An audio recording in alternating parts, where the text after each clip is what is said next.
Dia datang secara tak terduga, kian meninggi mencapai gedung bertingkat dan menghancurkan segala sesuatu yang dilewatinya, merenggut ribuan jiwa.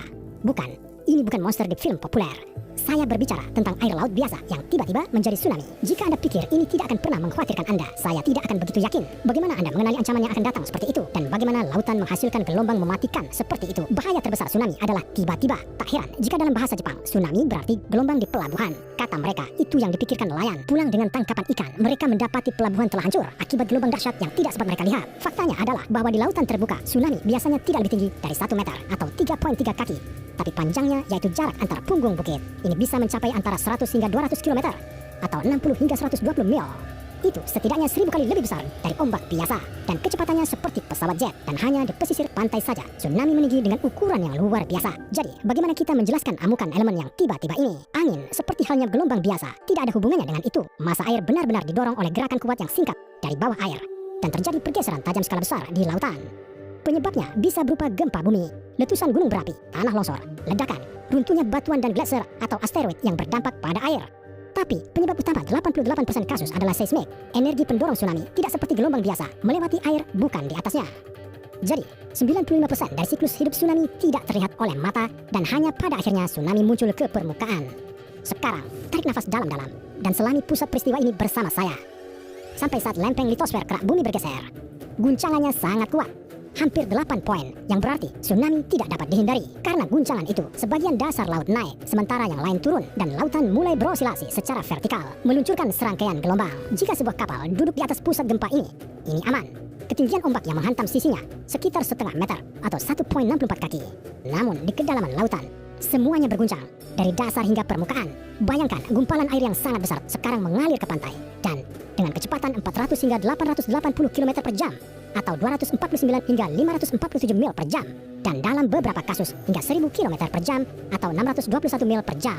Apa yang akan Anda lihat dari pantai? Jika Anda menunggu gelombang pembunuh seperti dalam film bencana, Anda mungkin belum siap untuk apa yang sebenarnya akan terjadi, dan diri Anda sendiri pasti akan menemui ajal Anda terpaku pada perilaku air yang tidak biasa. Sebelum tsunami, ini sering surut mengekspos pantai akibat pengendapan tanah di lokasi gempa. Jadi, hal terburuk yang dapat Anda lakukan saat itu adalah mulai mengumpulkan kerang dan hewan dari dasar laut. Itulah yang dilakukan banyak orang saat pertama kali menghadapi tsunami. Sementara itu, di lepas pantai, sebagian gelombang melambat hingga 50 km per jam, 31 mil per jam, dan sisa massa air mulai naik karena kemampatan. Semakin dalam lautan, semakin tinggi puncaknya, dan semakin jauh air surut, tsunami semakin meraksasa. Tapi kini, setelah Anda tahu argumen ini, Anda dapat memperingatkan orang lain tentang bencana yang akan datang, seperti yang dilakukan oleh siswi Inggris Teddy Smith di pantai Samudra Hindia pada tahun 2004. Secara kebetulan dia beruntung, dia pernah belajar di kelas geografi bahwa air dengan cepat mundur dari pantai sebelum tsunami. Tilly meyakinkan orang tuanya dan semua orang di sekitarnya bahwa mereka perlu menyelamatkan diri mereka sendiri, dengan demikian membantu sekitar 100 orang. Ingatlah bahwa Anda harus bertindak cepat meski melambat. Begitu gelombang mencapai pantai, kecepatannya masih puluhan kilometer per jam atau mil per jam. Jadi pada saat alarm berbunyi atau tsunami muncul di cakrawala, Anda punya waktu maksimal 20 menit. Gunakan waktu untuk mundur sejauh 10 km atau 6,2 mil ke pedalaman. Jika itu tidak memungkinkan, panjatlah atap atau setidaknya pohon yang kuat.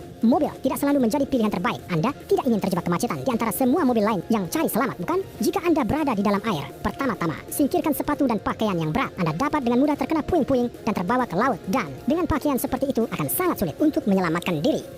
Selain itu, jangan cepat senang kemudian kembali ke zona bahaya setelah air surut. Inilah yang dilakukan penduduk kota Severodvinsk di Soviet saat tsunami tahun 1952.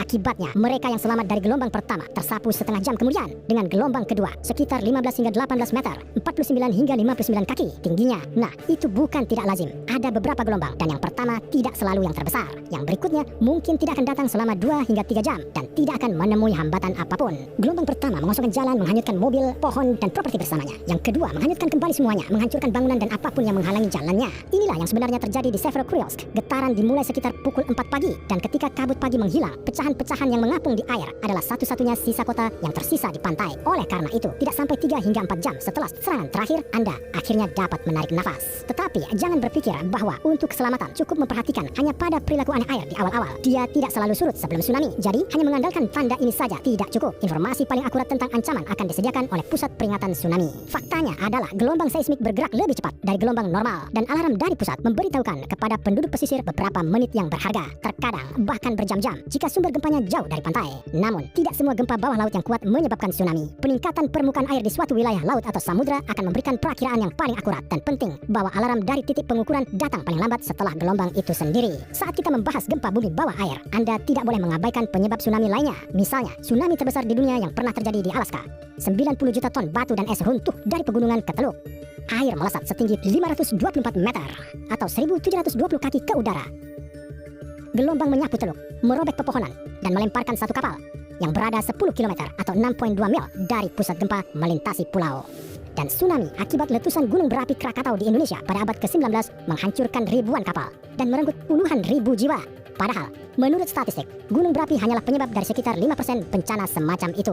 Gelombang pembunuh tidak hanya tercipta oleh alam, tetapi juga oleh manusia itu sendiri. Misalnya, dengan meledakkan bom atom di bawah air, seperti yang terjadi pada pertengahan abad ke-20. Sebuah ledakan di kedalaman mengangkat gelombang setinggi 29 meter atau 95 kaki. Namun, tidak ada kerusakan setelah mencapai 300 meter atau 984 kaki. Semua kembali tenang. Penyebab tsunami yang paling langka adalah asteroid dengan diameter lebih dari 1 km atau 0,62 mil yang jatuh ke air. Suatu contoh, menurut satu versi, asteroid Cyclobob dengan diameter 11 hingga 81 km, 6,8 hingga 50,3 mil, dan dengan kawah sedalam 20 km atau 12 mil menyebabkan kepunahan dinosaurus. Ini menghilangkan sinar matahari bumi karena pelepasan debu ke atmosfer dan memicu tsunami hingga 14 meter hingga 1,5 km atau 46 kaki, 0,93 mil. Gelombang ini menyapu seluruh planet mengaduk samudra. Yang paling mematikan adalah tsunami yang pernah disebutkan di dekat Pulau Sumatera pada tahun 2004. Itu menimpa 14 negara dan merenggut lebih dari 200.000 jiwa. Energi dari gempa bumi yang memicunya berjumlah 20.000 bom atom, seperti yang pernah dijatuhkan di Hiroshima. Jika Anda sudah membuat rencana untuk liburan di masa depan, tetapi tiba-tiba ragu, jangan terburu-buru untuk menundanya. Pertama-tama, bahaya terbesar dalam hal tsunami adalah wilayah Samudra Pasifik yang disebut cincin api. Dan kedua, dalam hal gelombang kecil, bahkan di sana biasanya terjadi tidak lebih dari 4 kali dalam setahun dan hanya sekali dalam 1 dekade. Pemegang rekor dengan tinggi 10 meter, sekitar 30 kaki yang muncul. Pernahkah Anda menyaksikan tsunami atau bencana alam lainnya? Beritahu kami di komentar. Jika Anda menyukai video ini, berikan jempol, subscribe channel ini, klik bel untuk menerima pemberitahuan tentang video baru, dan jangan lupa untuk merekomendasikan kami kepada teman Anda.